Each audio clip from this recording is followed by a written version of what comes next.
세대마다 소망하는 게 다릅니다. 어린 아이들은 부모에게 소망하는 것이 많습니다.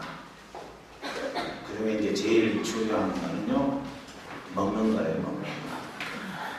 우리 아동들이 가장 소망하는 것은 늘 먹는 것을 부모가 공급해 주기를 원합니다. 프라하에 여행객들이 많이 옵니다만은 이 어린아이들 데리고 오는 것은 별로 도움 안 돼요. 이제 단체로도 많이 오고, 그런데 걔네들 관심사는 프라하의 그 아름다운 건물들이나 또 고적지를 보는 게 목적이 아니에요. 그냥 먹는 게 목적이에요, 먹는 게. 그래서 돌아다니는 것이 그들에게는 아무 의미가 없어요. 그러니까 때가 되면 오늘 점심은 뭐예요? 뭐 이런 거 맨날 물어봐요. 목사님 오늘 저녁은 뭐예요? 뭐 이런 거. 예. 먹는 것밖에 관심이 없다.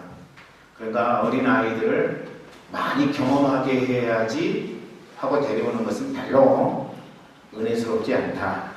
예, 그렇게 생각이 듭니다. 저도 어렸을 때 맨날 어머니에게 15만 달라고 그렇게 얘기했습니다. 여러분도 웃으시는데 그때 15는 스낵 사 먹는데 전혀 부족하지 않은 돈이었습니다. 그때 당시에 뽀빠이가 10원이었습니다. 지금도 뽀빠이 나오죠? 지금 한 500원 합니까? 그때 당시에 10원이었어요. 자야라고 하는 것이 있었는데 그건 20원이에요. 좀 양이 많죠? 10원짜리를 가지고 가서 뽀빠이를 늘 먹었던 기억이 있습니다. 제가 이제 그때 왜 우리 집은 문방구나 과자집을 하지 않는가 하는 그런 안타까움이 있었습니다만은 많이 부러웠어요. 요즘은 어린아이들이 부모가 갖고 있는 전화기나 또 노트북, 또 노트 이런 것들을 갖기를 원하죠. 그런데 이런 것 어린아이들에게 들려주면 안 된다고 하더라고요. 이유인 즉슨 아이들에게 폐해가 가기 때문에 그렇다는 거죠. 어린아이들이 아직 눈이 안정되지 않은 그런 상황 가운데 있는데 이런 조그마한 화면에 뜨는 그런 동영상이나 또는 여러 가지 것들을 접하게 되면 시력이 약해져서 그런 아이들은 결국에는 이제 안경을 쓸 수밖에 없게 되는 것이고, 현대에 와서 사실은 아이를 갖지 못하는 가정들이 굉장히 많이 있는데, 그건 뭐냐면 전자파의 침해로 인해서 아이를 가질 수 없는 그런 경우가 많게 된다. 그러니까 어린아이들이 어째더라도 뭐 핸드폰이나 노트 이렇게 줘서 울음그치는 그런 일들은 우리가 안 하는 것이 좋을 것 같습니다. 청소년을 최고 소망하는 것은요, 대학에 들어가는 거예요. 부모의 꿈인가요? 청소년의 꿈이라기보다는 부모의 꿈일 수도 있습니다. 어쨌든 청소년 시기에 기대하고 바라는 것은 대학에 들어가는 거예요. 그것도 좋은 대학에 들어가는 것, 그것이 꿈이죠. 덧붙여 청소년 때 해보고 싶은 것 중에 하나는 이성 친구를 사귀는 것입니다. 그래서 이제 어떤 청소년들은 일찍 수작 걸기도 합니다. 그래서 이제 사귀어보려고 그런 청소년들도 있죠. 청년들은 좋은 직장 그리고 좋은 배우자를 만나서 안정적인 가정을 이루는 것을 인생의 큰 소망으로 삼습니다. 그렇게 해서 가정을 갖게 되면은 집도 마련하고 또 승진도 하는 것을 최고 인생의 목표로 삼는 것이죠. 중년은 중년 나름대로의 인생의 소망이 있습니다. 자녀 대학 잘 보내고 결혼 잘 시키는 것, 그것이 중년의 시기에 주어진 최대의 과제요 숙제가 아니겠는가 하는 그런 생각을 갖습니다. 어떤 분의 중년에 소망하는 것을 기록한 것을 보았습니다. 비 오는 날이면 낙수 소리를 음악 삼아 나를 보이고 그를 읽을 수 있는 사람, 바람 부는 날이면 흐트러진 머리카락을 내만져주는 상대의 작은 행동에도 스스럼없이 같이 할 수 있는 사람, 마음이 우울할 때는 언제든지 달려가 하소연을 묵묵히 들어주는 사람, 내가 아파하는 부분들을 같이 나눌 수 있는 마음을 가진 그런 사람과의 관계를 우리 중년들은 소망합니다. 이런 거예요. 무슨 말이에요? 외롭다는 것이죠. 외로움에 사무친 중년의 시기. 자녀들 다 키우고 어떤 사람들은 시집장가 보내고 부부만 남는데 과거에 북적했던 가정 속에 부부가 싸우기라도 하면은 한기가 되는 그런 외로움 속에 떨고 있다고 하는 것입니다. 여러분, 중년은 그래서 외로운 시대를 걸어가는 세대일 것입니다. 노년의 소망은 무엇인가요? 고민 걱정 없이 몸 아프지 아니하고 하나님 부르실 때 건강하게 살다가 부르심을 받는 것, 그것 아니겠는가 하는 생각을 갖습니다. 세대마다 이렇게 소망하는 것이 다를 수 있습니다. 문제는 이런 소망하는 것이 자기의 삶 가운데 현실로 다가오지 아니할 때 사람들은 불행하다고 여긴다는 것입니다. 예수 믿으면 달라집니까? 아니요. 예수 믿어도 달라지지 않습니다. 예수 믿는다고 소망하는 그것이 다 우리의 삶 가운데 성취되지는 않기 때문에 그런다는 것이죠. 예수 믿으면 삶 속에 하나님의 함께 하심으로 되지 않는 일 없고 형통함의 은총이 있을 것이라고 생각을 하고 신앙생활에 접어들게 되면은 그런 신앙인은 어쩌면 삶 가운데서 흔들리게 될 수 있다는 것입니다. 여러분, 뭔가 달라야 되지 않을까요? 예수 믿는 사람과 예수 믿지 않는 사람이 달라야 된다는 생각을 갖는 거죠. 예수 믿지 않는 사람은 삶 속에서 안 될 수 있지만 우리 예수 믿는 사람들은 하나님의 함께 하심으로 모든 일이 다 잘 풀리고 은혜 가운데 거하게 돼야 된다, 이런 생각을 가질 수 있다는 것입니다. 기쁨이 넘치는 삶이 되고 감격이 넘치는 삶, 여러분, 그것이 우리 예수 믿는 사람들의 삶이어야 된다는 환상 가운데 우리가 빠져 있다면 어쩌면 실망할 수도 있어요. 그렇다면 여러분, 우리의 삶 속에서 우리가 신앙생활하면서 끊어지지 않는 평강과 기쁨을 누리려면 어떻게 해야 되겠는가? 그래서 이제 오늘은 힐링 캠프 기쁘지 아니한가 두 번째 시간으로 소망에 대한 이야기를 여러분하고 나누기를 원합니다. 우리 교회가 저는 힐링 캠프로서 모든 성도들이 우리 교회에 거하기만 하면 참된 기쁨을 소유하고 복락을 누리고 하나님께서 끊어지지 아니하는 영원한 기쁨을 주는 삶이 어떤 삶인가 깨닫고 그 안에 거하기를 주의 이름으로 간절히 축원합니다. 오늘 보면 먼저 소망의 기쁨을 누리기 위해서 우리 교회 안에서 신앙생활하면서 소망의 기쁨을 누리기 위해서는 어떻게 해야 되는가? 첫째, 보이지 않는 것을 소망 삼으라고 이야기합니다. 보이는 걸 소망 삼지 말고 보이지 않는 것을 소망 삼으라, 그렇게 이야기를 해요. 그래서 이제 24절 말씀은 우리에게 그것을 분명하게 이야기해 주는데 24절 말씀 읽어보죠. 시작. 우리가 소망으로 구원을 얻으며 보이는 소망은 소망이 아니니 보는 것을 누가 바라리요. 보이는 소망은 소망이 아니라는 것이죠. 보이는 소망은 소망이 아니다. 보이지 않는 것으로 살라고 이야기합니다. 여러분, 그것을 저는 본질과 현상으로 설명하기를 원합니다. 보이는 건 현상이에요. 그렇죠? 보이는 건 현상입니다. 그 현상이 본질로 오해되면 안 되겠다고 하는 거예요. 우리는 많은 경우에 우리의 삶 가운데 나타나는 현상들을 본질로 생각하는 오류에 빠질 수 있습니다. 신앙생활 하면은 여러분 만사형통이 있지요. 아멘? 믿습니까, 여러분? 여러분, 우리가 신앙생활 하면은요, 하나님의 인도하심으로 만사형통의 은혜가 있을 수 있다는 것입니다. 그런데 만사형통 되는 것, 그것을 본질로 생각하게 되면은요, 안 된다는 것입니다. 우리 신앙생활의 본질은 뭐예요? 그것은 다른 것 아니라 하나님 만나는 작업 아니겠습니까? 우리가 하나님 만나는 것보다 하나님 만남으로 주어지는 현상을 더 소중하게 여긴다면은 그건 신앙의 오류에 빠질 수 있다는 거예요. 하나님 믿음으로, 하나님 만남으로 우리의 삶 가운데 우리가 형언할 수 없는 놀라운 일들이 펼쳐지고 기적과 같은 아름다운 삶이 주어질 수 있습니다만은 그 기적이 우리의 삶의 가장 중요한 본질이 된다면 그런 신앙인은 신앙생활을 잘못하고 있다는 이야기입니다. 하나님과의 만남. 본질은 하나님과의 만남. 하나님과 만났더니 만사 형통의 현상이 있는 것입니다. 우리가 우리의 가정생활을 봐도요, 가정이라고 하는 것 본질이 있고 현상이 있습니다. 그런데 어떤 사람들은 가정에서 현상을 추구하기 때문에 항상 가정의 문제를 야기시키는 것을 볼 수가 있어요. 여러분, 뿐만 아니라 직장생활에도 본질과 현상이 있습니다. 이것을 구분하지 못한다면 직장생활이 불편하게 될 것입니다. 분명한 것은 우리가 가정이든 직장생활이든 교회든 현상만을 추구하게 된다면 그런 인생은 목이 마르고 갈증이 생겨날 수밖에 없다는 거예요.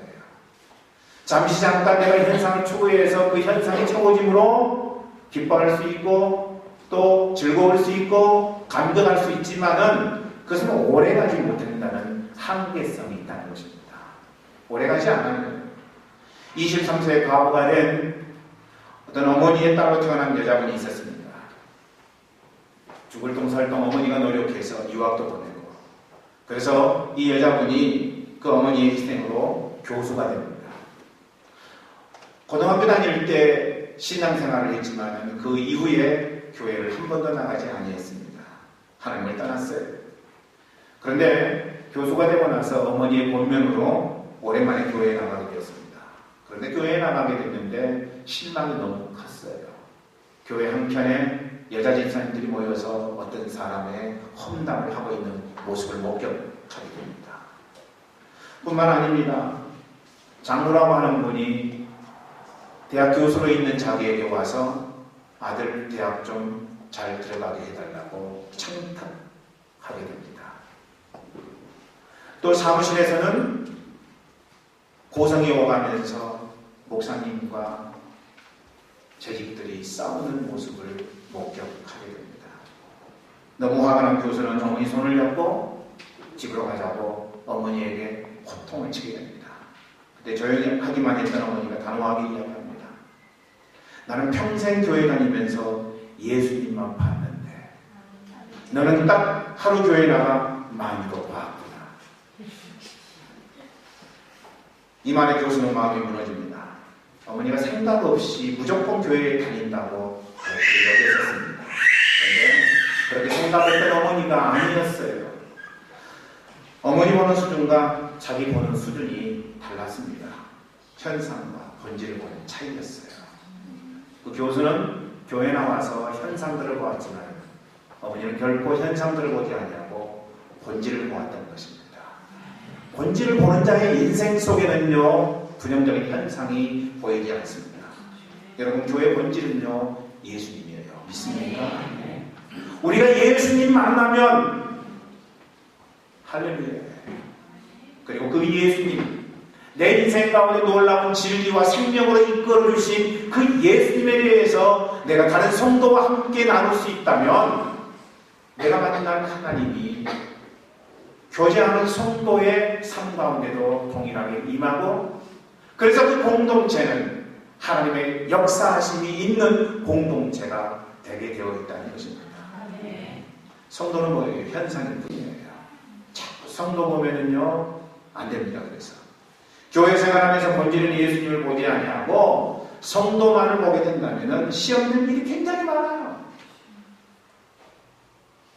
하루 한날 여러분 불평하지 않을 수가 없습니다.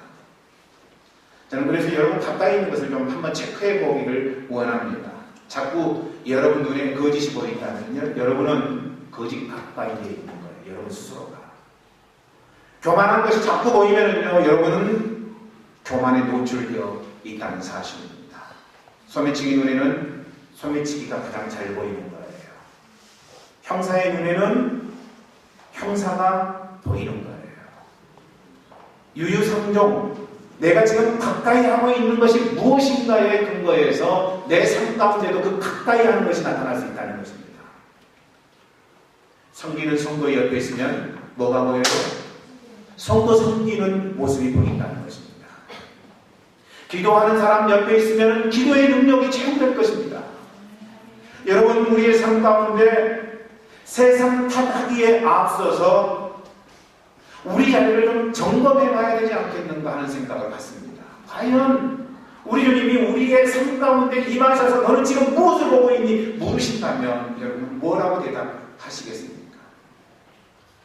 내가 추한 것이 자꾸 보이면은 나는 추한 것 가까이에 있는 거예요. 내 발이, 내 손이 추한 것하고 함께하고 있다는 사실을 우리가 직시하고 주님 제가 어떻게 하기를 원하십니까? 라고 주님 앞에 묻는 자국으로 돌아서는 삶이 되지 않으면 안 된다는 것입니다.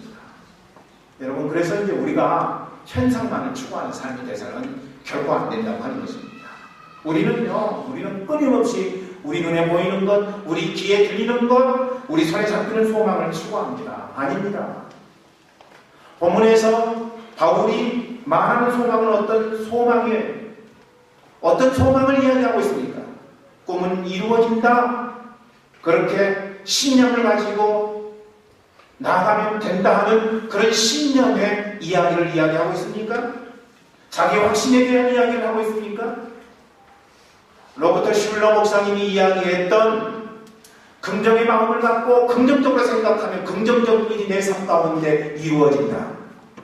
내가 부정적인 그런 마음을 갖고 부정적인 것을 생각하면 부정의 일이 내 삶 가운데 다가오게 된다. 여러분 그런 종류의 이야기를 하고 있는 것입니까? 아니면 여러분 실제는 그렇지 않지만 정치적인 유토피아를 이야기하고 있는 것은 아닙니까? 아닙니다. 바울이 이야기하고 있는 소망은요, 눈에 보이는 소망이 아니었습니다. 눈에 보이지 않는 소망을 이야기하고 있는 거예요. 그렇다면 보이지 않는 소망의 본질은 무엇일까? 바울이 지금 강조하고 있는 보이지 않는 소망의 본질은 무엇입니까? 그것은 미래에 주어질 생명입니다. 미래에 주어질 생명. 한마디로 이야기한다면 그것은 부활입니다. 부활. 우리 신앙생활의 본질은 뭐냐면요, 지금 보이지 않지만 언젠가 우리의 삶 가운데 다가올 부활입니다.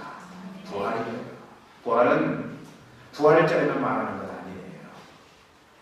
그런데 자꾸 교회가 변질되다 보니까 부활은 언제 이야기해야 돼요? 부활절에만 이야기하는 거예요. 예수님 탄생은 언제 이야기해야 돼요? 성탄절에만 이야기해야 되는 거예요. 자꾸 진리가 어떤 행사에 맞춰지는 듯한 경향이 있다는 것입니다. 부활은요, 우리의 삶 가운데 계속해서 강조되고 주장되어야 될 부분이라고 하는 것입니다. 여러분, 저는 우리 프라하니교회 모든 성도가 범사에 부활신앙으로 응답하는 아름다운 모습이 있기를 주의 이름으로 간절히 축원합니다. 사람들은요, 부활 이야기를 많이 안 했으면 한다는 것이죠. 부활 이야기를 많이 하지 않기를 원합니다. 여러분, 사람들 부활을 이야기하면 어떻게 들어요? 옛날 곰이 마늘을 먹고 사람이 됐다고 하는 신화처럼 여긴다는 것입니다. 예수께서 자기를 위해서 죽으신 것은 믿겠는데 부활하신 것은 못 믿겠다는 거예요. 제가 복음을 전하다 보면 그런 사람들이 많이 있습니다. 예수님 나를 위해서 죽으셨다는 사실은 제가 믿겠습니다. 그런데 예수님 부활하셨다는 사실은 받아들이지 못하겠어요. 이렇게 이야기합니다. 왜 그래요? 예수님 부활한 것은 과학적이지 않는 것 같거든요. 지금까지 부활한 사람이 눈에 보이면 좋겠는데 눈에 보이지 않는단 말이에요.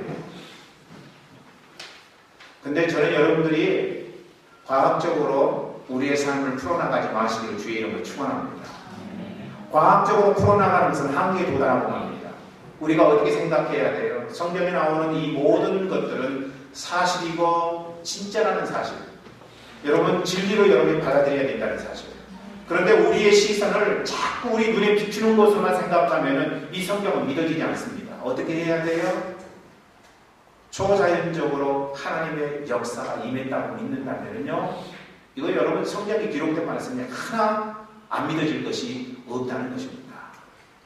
하나님은 초자연적인 하나님이시고 과학을 뛰어넘는 하나님이시다는 사실을 우리가 믿음으로 고백한다면은 우리는 성경에 기록된 그 어떤 것도 믿을 수 있게 된다는 것입니다. 심지어는 예수님께서 죽은 자를 살리신 것도 우리는 믿을 수 있는 것이고 예수님 스스로가 죽었다가 부활했다는 사실도 우리는 믿게 된다는 것입니다. 여러분, 이 부활만 빼놓으면 많은 사람들이 예수를 믿을 수 있을 텐데 그런 아쉬움도 있습니다만은 저는 부활이 없다면 예수 안 믿겠어요. 여러분은 어떠십니까? 예수님의 부활이 없다면 예수 예수 안 믿는 사람이나 예수 믿는 사람이나 똑같은데요? 뭔가 예수 안 믿는 사람하고 예수 믿는 사람이 달라야 되잖아요. 그 다른 게 뭐냐? 부활이라고 하는 것입니다. 예수 안 믿는 사람은 이 땅에서 삶이 끝나면 영원한 행벌 가운데 거하지만 예수 믿는 사람들은 살아나게 될 것이요, 죽음을 맛보지 아니하는 사람은 영원히 부활에 참여하는 은총 가운데 있게 되리라고 하는 것이 성경의 말씀이라면, 여러분, 우리가 아무리 이 땅 위에서 예수 믿는 사람과 예수 안 믿는 사람을 구분 지으려고 한다면 그것은 다른 것 없다는 것이죠. 부활이라고 하는 거예요. 그렇기 때문에 여러분, 성경이 말씀하고 있는 것은 부활이 없다면 신앙인이 가장 불쌍한 자라고 이야기하고 있는 것입니다. 왜 그래요? 왜 가장 불쌍한 자예요, 여러분? 이 세상 사람들은 이 세상이 끝나면 모든 것이 끝나기 때문에 이 세상에서 누릴 만한 모든 것들을 누리기를 원하는 거예요. 부어라, 마셔라, 취하라. 여러분, 이거 아닙니까? 내가 엔조이 할 수 있는 것은 다 엔조이 하는 거예요. 그런데 우리 예수 믿는 사람들은 하나님의 뜻대로 살다 보니까 이 세상 즐길 만한 것들을 제대로 즐기지 못해요. 가장 대표적인 것이 무엇입니까? 주일날 교회 나와서 하나님 앞에 성도들과 함께 아름다운 예배를 드리는 거예요. 이건 쉽지 않은 일이에요. 얼마나 많은 유혹들이 우리를 기다리고 있는지 모릅니다. 그런데 여러분, 우리는 하나님을 믿기 때문에 우리의 삶 가운데 있을 즐길만한 것들을 뒤로하고 주님의 앞에 나와 예배 드리는 것 아니에요? 여러분, 그런데 천국이 없고 부활이 없다면 우리가 이렇게 우리를 절제하고 그래서 하나님 앞에 응답하고 믿음으로 나아가는 이유가 아무 의미가 없게 되는 것 아니겠습니까? 그렇기 때문에 만약에 우리의 삶 가운데 부활이 없다면 우리는 세상에서 가장 불쌍한 자가 되고 만다는 사실이에요. 부활을 신앙의 근간으로 삼고 사는 사람들은요, 어떤 삶의 모습이 있느냐? 첫째로 죽음이 이면에 있는 부활의 영광을 볼 수 있는 안목이 생깁니다. 그게 바로 부활 신앙자들의 삶의 특성이에요. 둘째로, 여러분, 부활을 삶의 근간으로 삼는 사람은요, 전파나 공기 이런 것들이 눈으로 볼 수 없지만 실제로 존재하는 것과 같이 우리 하나님이 눈에 보이지 않지만 삶 속에서 하나님을 경험하고 하나님을 체험하는 삶을 살 수 있게 된다는 것입니다. 셋째로, 부활을 믿고 삶 가운데서 부활신앙으로 응답하는 사람은요, 낚싯밥 같은 미끼를 던지는 사탄의 계기를 능히 물리칠 수가 있습니다. 저는 여러분들이 그렇게 되기를 원합니다. 사탄은 오늘 우리를 도적질하고 죽이고 멸망시키기 위해서 얼마나 노력하는지 몰라요. 그런데 부활의 영광에 참여하지 않는 사람은요, 그렇게 사탄이 우리를 미혹할 때 마치 씨가 돌밭에 뿌려졌던 것처럼 뿌리를 내리지 못하고 돌아서는 그런 삶의 모습으로 응답하게 되라는 것입니다. 넷째로, 부활을 삶 가운데 범사에 신앙하고 믿음으로 고백하는 자는요, 일장춘몽, 하무시기로가 같은 이 땅 위에 없어질 것들을 영원한 것으로 생각하지 아니하고 오직 하나님의 말씀, 그것은 일정일에 또 없어지지 아니하는 영원한 것이라고 하는 하나님의 말씀을 따라 하나님 말씀대로 순종하며 그 말씀 붙들기를 결단하고 그렇게 살아가는 삶을 살게 된다는 것입니다. 저는 여러분 모두 다 부활의 소망을 통해서 신앙의 참된 기쁨을 누리기를 주의 이름으로 간절히 축원합니다. 이런 인생은요, 이런 인생, 다시 말하자면은 보이지 않는 소망을 추구하는 부활의 은총 가운데 거하는 자는요, 부활의 기쁨이 주는 참 소망의 기쁨을 누리기 위해서 어떤 삶을 사느냐. 둘째로, 기다리며 인내하는 능력을 갖게 된다는 것입니다. 기다리며 인내. 25절 그 내용을 이렇게 선포합니다. 25절 말씀 읽어보죠. 시작. 만일 우리가 보지 못하는 것을 바라면 참음으로 기다릴지니라. 보지 못하는 것을 우리가 기대한다면 참음으로 기다리라고 성경은 이야기하고 있습니다. 바울은 19절에서 모든 피조물은 하나님의 자녀가 나타나기를 간절히 기대한다고 이야기합니다.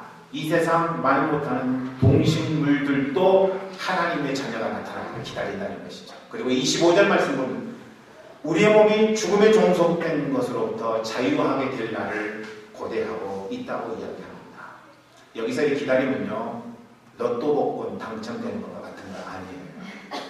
여러분, 도깨비 방망이 기다리는 것 아닙니다. 공동번역 10편 130편 5절부터 7절 말씀을 보면은요, 시편 기자가 고백을 하는데 그 기다림은 이런 기다림이에요. 우리 같이 한번 말씀을 읽어보겠습니다. 공동번역으로 기록된 말씀 시작. 나는 야훼를 믿고 또 믿어 나의 희망 그 말씀에 있사오니 새벽을 기다리는 파수꾼보다 내 영혼이 주님을 더 기다리옵니다. 새벽을 기다리는 파수꾼처럼 이스라엘이 야훼를 기다리옵니다. 이 새벽은 올 수도 있고 오지 않을 수도 있는 게 아니라 분명하게 와요. 여러분 믿습니까? 네. 새벽은 옵니다. 새벽은 옵니다. 다만 문제는 시간이라고 하는 거죠. 시간입니다. 신랑을 기다리는 처녀들에게 신랑은 분명 옵니다. 믿습니까 여러분?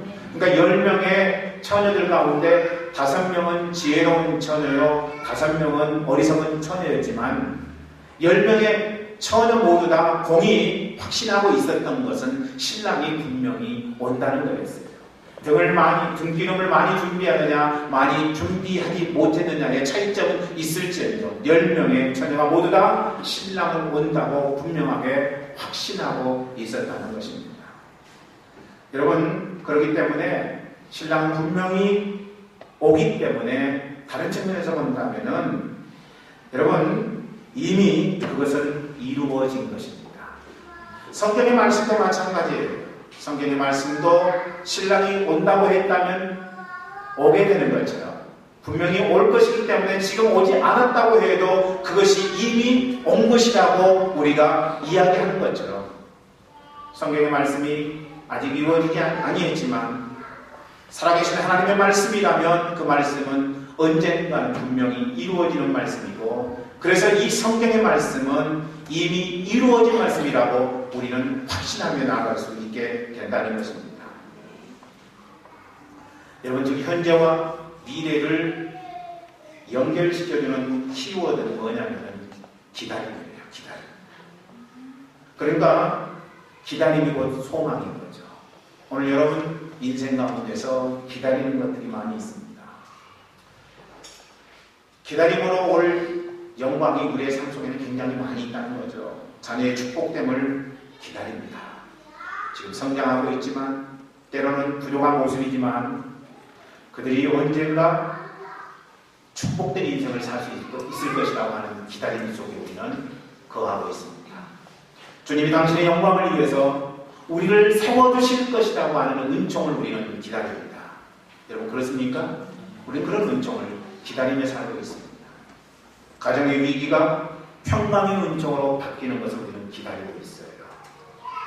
지금은 이런 모습이지만 언젠가 하나님의 역사가 있게 될 것이라는 사실을 우리는 분명히 기다리며 나가고 있습니다. 사도행전 1장 8절에 보면은 오직 성령이 너희에게 마시면 너희가 권능을 받고 예루살렘과 온 유대와 사마리아와 땅끝까지 이르러내 증인이 되리라고 말씀하신 것처럼, 선포된 것처럼 우리는 이 땅의 복음이 편만하게 땅끝까지 증거될 것을 기다리고 있습니다. 부활이 소망의 본질이듯 우리는 모든 삶의 과정을 부활의 은총이 분명하게 우리의 삶 가운데 오리라고 믿고 기다려야 된다는 것이죠. 포기하지 마세요. 아멘. 포기하지 마세요. 종교개혁을 한 루터가 개헌 말기에 너무 지쳤어요. 그래서 방 안에 누워서 아무것도 하지 않습니다. 그것을 본 아내가 상복을 입고 방 안으로 들어가게 됩니다. 그랬더니 루터가 누가 죽었어? 놀라면서 묻습니다. 그때 그 아내가 한 이야기, 하나님이 죽었습니다. 당신 무슨 말을 그렇게 하는 거예요? 루터가 이야기할 때 하나님이 살아계시다면 당신이 자포자기하고 이렇게 방 안에 누워만 있을 수가 없지요. 그 이야기를 들은 루터가 벌떡 일어나게 됩니다. 그리고 그는 다시 사명을 수행하기 시작합니다. 여러분 포기하지 말고 기다리세요. 아멘. 아멘. 더디 온다 할지라도 주님은 끝까지 우리의 삶 가운데 역사하시고 영할 것입니다. 그게 부활의 신앙이에요. 그게 부활의 신앙입니다. 그렇습니다. 우리는 우리를 부활의 참여자로 이끄신 주님 안에서 다시 일어나야 됩니다. 언젠가 하나님의 역사하심이 있을 것을 믿음으로요. 여러분, 하나님은 역사하실 것입니다. 내가 알지 못하지만, 어린아이와 같이 방황하지만, 그러나 그럼에도 불구하고 기다리는 자에게 우리 주님은 분명하게 임하시고 역사하신다고 하는 사실. 그래서 베드로전서 1장 3절은 우리에게 이런 고백 하나를 말씀해 주십니다. 우리 같이 읽어보죠. 시작. 찬송하리로다 우리 주 예수 그리스도의 아버지 하나님이 그 많으신 긍휼대로 예수 그리스도의 죽은 자 가운데서 부활하셔서 말미암아 우리를 거듭나게 하사 산 소망이 있게 하시며, 산 소망이 있게 하신다고 하는 사실. 어떤 자에게? 부활의 소망을 믿고 의지하는 자에게. 우리 주님은 그렇게 역사하시는 분이십니다. 영국 감리교 부문동을 주동했던 사람 가운데 휘필드라고 하는 목사님이 있습니다. 그런데 휘필드가 심하고 있을 때마다 그에게 영적인 도움과 충고를 해주고, 그리고 삶의 긍정적인 방향으로 제안했던 사람이 있는데 헌팅턴 여사였습니다. 휘필드가 하루는 헌팅턴 여사에게 이야기를 합니다. 나는 모든 것을 잃었습니다. 그때 그분이 하는 이야기가, 모든 것을 잃은 것에 대한 감사를 하십시오. 아니, 어떻게 모든 것을 잃었는데 감사를 할 수 있습니까? 그때 여러분, 헌팅턴 여사가 하는 이야기가, 주님은 잃어버린 자를 찾으러 오시기 때문입니다. 할렐루야. 주님은 잃어버린 자를 찾으러 오시기 때문에 당신의 삶 가운데 모든 것을 잃었다면 그때 주님이 당신의 삶 가운데 결정적으로 역사할 기회가 되기 때문에 당신은 하나님 앞에 감사해야 됩니다. 이 말에 휘필드는 용기와 힘을 얻었다고 합니다. 사랑하는 형제자매 여러분, 여러분 무엇을 잃으셨나요? 무엇이 여러분 삶 가운데 제공되지 않았나요? 제공되지 않은 것 때문에, 이런 그것 때문에 오늘 낙심하거나 절망하지 않습니까? 그런데 아셔야 될 것은요, 아무것도 없는 지금 이 상태를 최고의 고통의 순간, 고통의 현장으로 인식할 것이 아니라, 나를 붙드시는 주님, 그분께서 이제는 내 삶 가운데 역사할 때가 됐다라고 하는 사실을 분명하게 인식하는 삶이야말로 부활신앙의 삶의 모습인 것이죠. 잃어버린 자를 찾으시는 우리 주님의 역사가 곧 여러분 삶 가운데 있게 될 거예요. 믿습니까? 아멘입니다. 아멘입니다. 어떤 분이 존 웨슬리에게, 만일 당신이 오늘 저녁에 죽는다면 당신은 어떤 일을 하겠습니까? 라고 물어보았어요. 그때 웨슬리가 이렇게 대답했습니다. 어떻게 하라니? 아침에는 여전히 설교를 할 것이고, 그리고 사람들을 만나게 될 것이고, 저녁에는 집으로 돌아와 가족들과 함께 식사를 나눌 것입니다. 그리고 저녁을 먹은 후에는 침상에 들어갈 것입니다. 다음날 아침 저는 천국에서 눈을